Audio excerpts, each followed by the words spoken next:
Энэ боловсролын багц хууль одоо орж ирээд явж байгаатай давхцаад энэ мэргэжлийн сургалт үйлдвэрлэлийн төвийн мэргэжлийн боловсрол сургалтын тухай хууль орж ирж байгаад бол талархалтай хандж байна. Тэгээ нэгдүгээрт энэ боловсролын багц хуультайгаа хэр уялдаатайгаар энийг боловсруулсан бэ гэж асуумаар байна. За хоёрдугаарт бол одоо нэг хөдөлмөрийн зах зээлтэй энэ эмсүүтүүд маань маш уялдаатай ажиллах ёстой. Тэгээд энэ хөдөлмөрийн зах зээлтэй уялдаатай ажиллах тэр эрх зүйн орчныг энэ хуулийн төсөл одоо бүрдүүлж чадхаар тийм төсөл орж ирж байгаа юу гэсэн асуулт байна. За гуравдугаарт энэ засаглалын асуудал байна л да. Энэ хуулийн төслийн 19-ийн 1-т удирдах зөвлөл нь 9 гишүүнээс бүрдэнэ гээд 3 энэ төлөөллүүд байна л да. Тэгээ энэ дээр түншлэгчийг төлөөлөх 3 гишүүн гээд заасан байна. Энэ нь ямар учиртай юм бэ? Хуучин хууль дээр бол одоо мэрэгжил одоо ажил олгогчийн төлөөлөл гэж явдаг байсан. Тэгээ түншлэгч гэж нэрийг сольдох нь ямар учиртай юм. За мөн засаглалтай холбоотой энэ хувийн эмсүүдийн удирдах зөвлөлд хэн орох юм бэ гэдгийг бас энэ хуулиар зохицуулсан байна л да. Тэгэхээр ийм хувийн өмчийн байгууллагууд руу ингээд халдаад байх юм учир шалтгаан яагаад ийм байгаа юм бэ? Дээрэс нь энэ хувийн эмсүүдүүд чинь ер нь татвар төлдөг юм уугүй юу гэдэг ийм асуулт байна. За мөн захирлыг нь засгийн газрын гишүүнд томилно гэдгсэн байна. Тэгэхээр энэ яг ямар шалгуур дээр үндэслэж засгийн газар томилох юм бэ?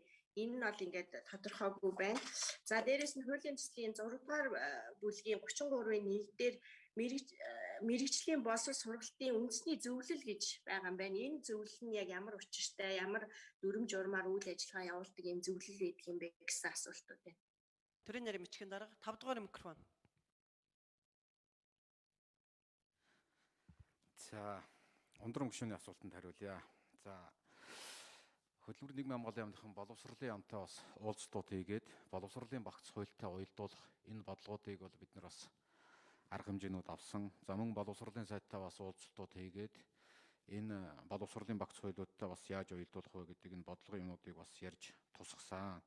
За хэлцүүлгийн явцад одоо бас энэ асуудлууд бас яригдаад ингээд явчихна. За хоёрдугаарт нь хөдөлмөрийн зах зээлтэй уялдах эрх зүйн орчныг бол энэ хуулийн төсөл дээр бол нэлээд зааж өгсөн. Энэ мэргэжлийн боловсролын салбар хөгжөхөд ялангуяа энэ хөдөлмөрийн зах зээлтэй уялдж иж цаашаага энэ салбар бол сайн хөгжиж явна. За тийм учраас хуулийн төсөл дээр бид нэг сайн оруулж өгж байгаа зүйлүүд бол өөрөөр хэлбэл мэргэжлийн боловсрол сургалтын салбарт элсэж байгаа хүүхдүүдийг тухайн жилд ямар мэргэжлэр эсэх вэ гэдгийг өөрөөр хэлбэл ажил олгогчдын саналыг үндэслэж хийхээр энэ хуулийн төсөлд бол одоо бас тусгасан. Тэгэхээр өөрөөр хэлбэл салбар зөвлөлүүдээр энэ тухайн одоо өөрөөр хэлбэл ямар төслүүд хэрэгжих үү, за ямар ажлын байр гарах уу гэдэг энэ ковотой юмнуудыг бол өөрөөр хэлбэл салбар зөвлөлүүдээр яриад, за тэрийг үндэсний зөвлөл дээр өөрөөр хэлбэл эцэслээд, за тэрний дагуу сургуулиудад ковот өгөхөөр энэ хуулийн эрх зүйн зохицуултуудыг хийсэн гэдгийг хэлье. За нөгөө талаасаа өөрөөр хэлбэл хөдөлмөрийн зах зээлтэй уялдуулахын тулд нэг шинжлэлийн гол бодлого бол тухайн одоо өөрөөр хэлбэл мэргэжлэр сурах сургалтын агуулгыг бол бид нар бол өөрөөр хэлбэл ажил олгогчтой хамтарч хийхээр ийм зохицуултуудыг хийсэн. За тийм учраас ажил олгогч захиалга өгөөд сургалтын хөтөлбөр дээр одоо бас хамтраад ингээд явах ийм зохицуулт байгаа. За засаглалын хувьд бол одоо бас нэлээд олон шинжлэлийн зөвлөлүүдийг бол оруулж өгсөн. За мэргэжлийн боловсрол сургалтын одоо өөрөөр хэлбэл удирдах зөвлөл дээр бол хувийн за иргэний нийгмийн байгууллагуудын тухайн одоо өөрөөр хэлбэл сургуулийн ажилтгчдын төлөөллүүд 3 гэдгээр оруулаад явна. За мөн сургуулийн захирлыг бол 5 жилийн хугацаатай ер нь томилдог болё. За сайн ажилласан сургуулийн захирлыг бол одоо нэг удаа ингээд удируулан томилдог болъё гэдэг ийм зарчим бол энэ хуулийн төсөлд бол ороо явсан гэдгийг бол одоо бас хэлье. За энэ мэргэжлийн боловсрол сургалтын үндэсний зөвлөл бол одоо угаасаа байгаа. Ажил олгогчдын төлөөлөл 3, үйлдвэрчний эвлэл, төрийн байгууллагын төлөөлөл гээд ингээ явдаг. За бид нар бол энэ мэргэжлийн боловсролын үндэсний зөвлөл дээр одоо уул уурхай, зам тавир, барилга хот байгуулалт, хүнс хөдөө аж ахуй гээд ялангуяа энэ ажлын байруудыг нэлээд шингээдэг энэ байгууллагуудын төлөөллүүдийг бас оролцуулаад, за иргэний нийгмийн байгууллагууд, за ажил олгогчдын төлөөлөл мэргэжлийн боловсролын үндэсний зөвлөл дээр ингээд ороод явж байгаа. За мэргэжлийн боловсролын үндэсний зөвлөл бол өөрөөр хэлбэл энэ салбарын бодлогыг хэрэгжүүлэх дээд байгууллага байна гэдэг ийм маягаар бол хуулийн төсөлд бол томьёолж өгсөн гэдгийг хэлээ. Анхаарал тавьсанд баярлалаа. Тэр хувийн эмсүүтүүд татвар төлдөг үү гэж асуусан, тэнд нь хариулчих та. Хувийн мэргэжил сургалт үйлдвэрлэлийн төвд өөрөө аж ахуйн нэгжүүд тэгэд татвараа төлөөд яг адилхан аж ахуйн нэгжийнхээ зарчмаар үйл ажиллагаа.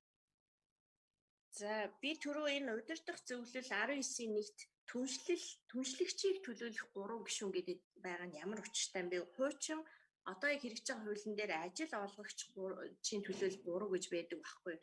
Энэ нэрийн сольж байгаа учир нь юу юм бэ гэж асуусандаа хариулт авч чадсангүй.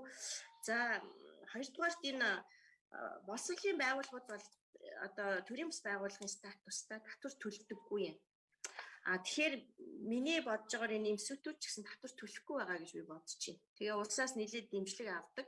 Тэгэхээр энийг та яг нэгтэлж үзсэн үү?